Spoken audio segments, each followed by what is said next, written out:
Some battles aren't fought on battlefields. There are no guns, no bloodshed, no victory cries, just ideas, and time is the only judge.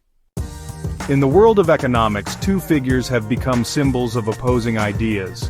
One believed in the invisible hand of the market. The other saw unfairness in how wealth is shared. Adam Smith, the father of modern capitalism. He believed that if everyone pursued their own self-interest, society would naturally find balance and grow. His famous quote is, "It is not from the benevolence of the butcher, the brewer, or the baker that we expect our dinner, but from their regard to their own interest." So it's not because the baker is nice that we get bread every morning, but because the baker wants to make money. Hey everyone! Today we're going to learn about the life of Karl Marx, a person who greatly influenced the world's economic and political thought. Karl Marx was born in 1818 in Trier, Germany. His father, Heinrich Marx, was a lawyer with liberal ideas who raised Marx in an intellectual environment with an interest in politics. From a young age, Marx was exposed to the ideas of the Enlightenment, which emphasized reason, individuality, and social criticism. Marx's education also played a part in shaping his thinking. He studied law and philosophy at the University of Bonn, and later at the University of Berlin. There he was deeply influenced by the German philosopher Georg Wilhelm Friedrich Hegel. Hegel's dialectical method, which explores the contradictions within ideas and how they are resolved, made a strong impression on Marx and became the basis for his analytical method. The socio-political context of the time also played an important role in shaping Marx's thought. Europe was undergoing rapid industrialization, leading to major social changes. The rise of factories brought harsh working conditions, child labor, and a clear division of wealth between the rich bourgeois class and the poor working class. These experiences and observations urged Marx to understand and address social inequality. He began to see capitalism not as a harmonious system but as a system rife with exploitation and inherent contradictions.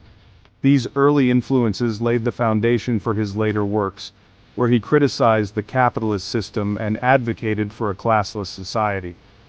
Understanding Marx's early life helps us understand the origins of his revolutionary ideas that still resonate in discussions about economic systems and social justice today. Welcome back. Today we'll learn about the life and influences of Adam Smith, a giant in the field of economics. Born in 1723 in Kirkcaldy, Scotland, Smith grew up in an ordinary family. His father, also named Adam Smith, was a lawyer and civil servant who died just 2 months after his son was born. His mother, Margaret Douglas, played a key role in raising him, making sure he got a good education. Smith's educational journey began at the Burgh School in Kirkcaldy, where he showed a sharp mind and deep curiosity about the world. At 14, Smith entered the University of Glasgow, where he was deeply influenced by the moral philosophy of Francis Hutcheson.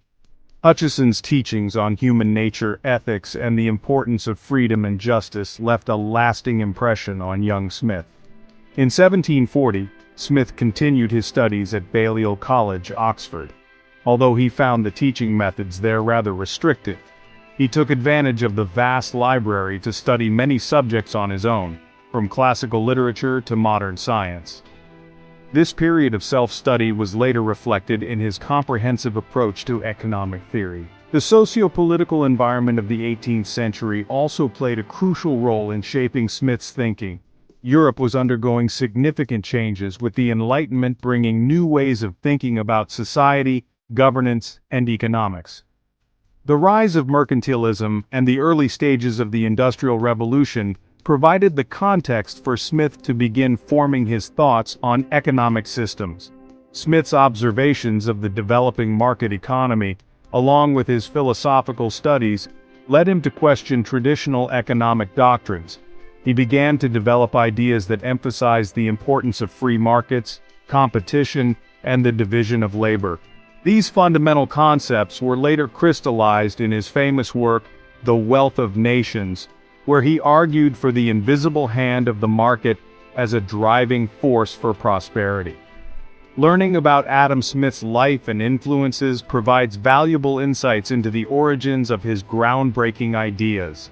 His contributions continue to resonate, offering timeless principles that underpin modern economic theory and policy. The Industrial Revolution was a period of enormous change. It marked a shift from a farming economy to an industrial and city-based society. It began in the late 1700s in England and quickly spread across the world, leaving a lasting mark on economic theory and the lives of millions. For Adam Smith, the Industrial Revolution both confirmed and fueled his ideas. The rapid advancements in technology and manufacturing clearly demonstrated his concepts of division of labor and efficiency.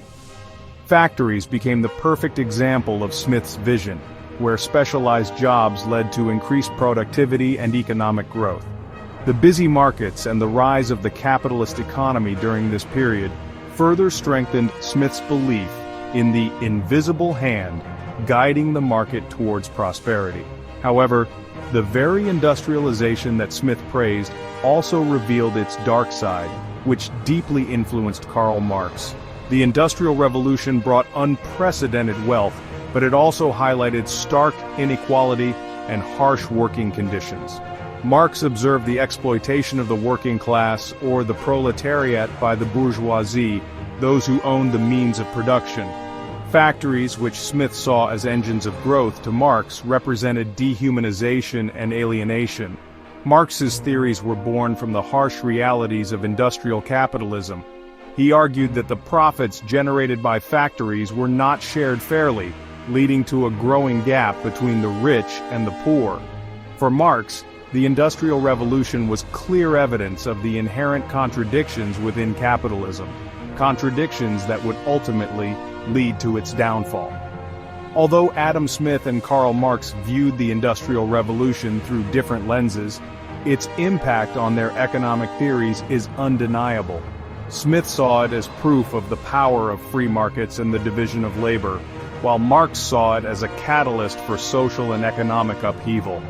Their contrasting perspectives continue to shape our understanding of economics and society to this day. As we delve deeper into their lives and ideas, it's essential to remember that the Industrial Revolution not only transformed the economy, but also fundamentally changed how thinkers like Smith and Marx viewed the world around them. Today, let's take a journey through the history of economic thought. It's fascinating to see how the theories of Adam Smith and Karl Marx have developed and been interpreted in modern times. Economists and scholars today continue to debate and draw inspiration from their groundbreaking ideas. Adam Smith's concept of the invisible hand and the benefits of free markets still resonate strongly in many capitalist economies. His advocacy for minimal government intervention and the power of self-interest to drive economic prosperity are principles that continue to guide policy and business practices worldwide. Supporters of Smith's theories today argue that free markets promote innovation, efficiency, and overall economic growth. They point to the success stories of market-oriented economies as evidence of Smith's enduring relevance. However, Smith's ideas are not without their critics. In an age of increasing economic inequality, some economists argue that unchecked free markets can lead to significant disparities and social injustice. They emphasize the need for legal frameworks to ensure fair competition and protect vulnerable populations. The debate surrounding Smith's ideas highlights the ongoing tension between economic freedom and social equity. On the other hand, Karl Marx's critiques of capitalism have found renewed relevance in the face of modern economic challenges. His analysis of class struggle and the exploitation of labor resonates with those who see growing income inequality and the concentration of wealth in the hands of a few as significant problems. Movements advocating for workers' rights, higher minimum wages, and a more equitable distribution of wealth often draw upon Marx's principles to support their cause. In contemporary discourse, Marx's vision of a classless society and the abolition of private property remains controversial. While some see his ideas as a roadmap to a more just and equal world, others argue that Marx's policies can stifle innovation and economic growth. Marx's legacy is evident in ongoing discussions about the role of government, workers' rights, and the pursuit of social justice. As we reflect on these modern interpretations of Adam Smith and Karl Marx's theories, it's clear that their ideas continue to shape our understanding of economics and society. Whether through the lens of free market capitalism or critiques of economic inequality, their contributions remain vital to our search for a prosperous and just world. In the ever-evolving landscape of economic thought, the perspectives of Smith and Marx offer valuable insights and spark important discussions. Their legacy endures, challenging us to consider the complexities of economic systems and their impact on our lives. Now let's explore how Adam Smith and Karl Marx's theories have been used in the real world. We'll look at some examples of countries that have based their policies on their ideas. These examples show both the successes and failures of economic policies, and give us a good look at how they actually work. First, let's look at the United States, a country often seen as a good example of Adam Smith's free market principles.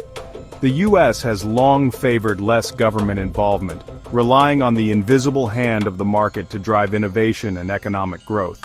This approach has led to amazing technological progress and a high standard of living for many people.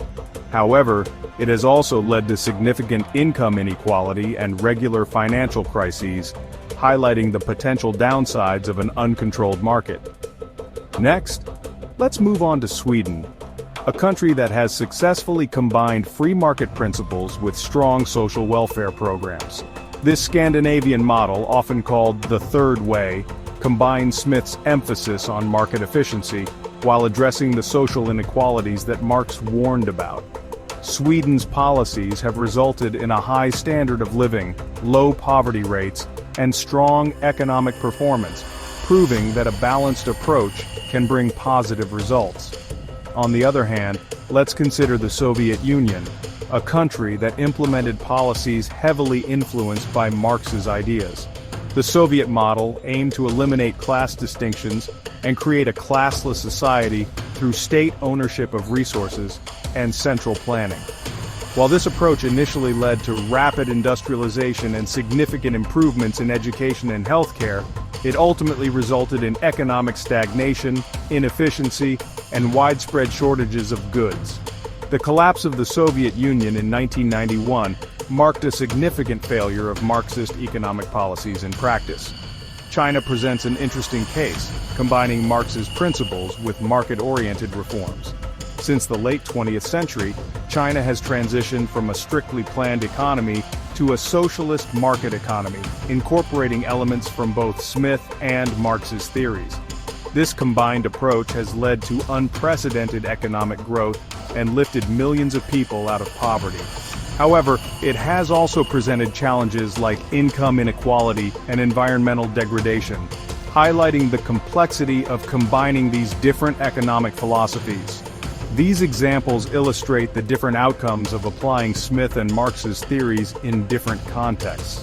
While free market policies can boost innovation and growth, they can also worsen inequality and social tensions.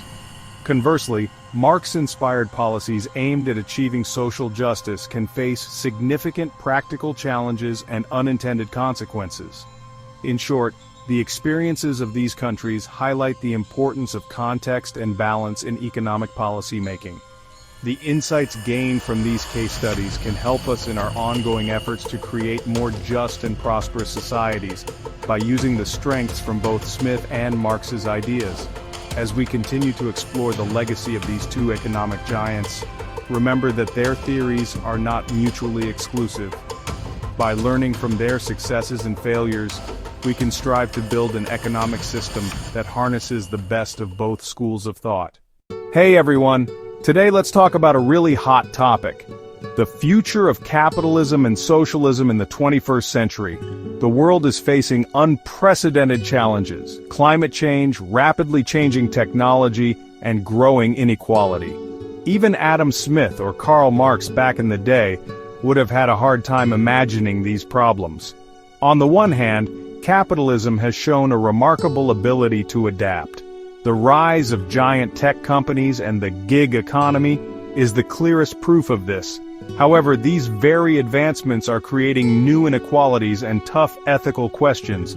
Automation could put millions out of work, while the concentration of wealth and power in the hands of a few tech companies raises concerns about monopolies and privacy.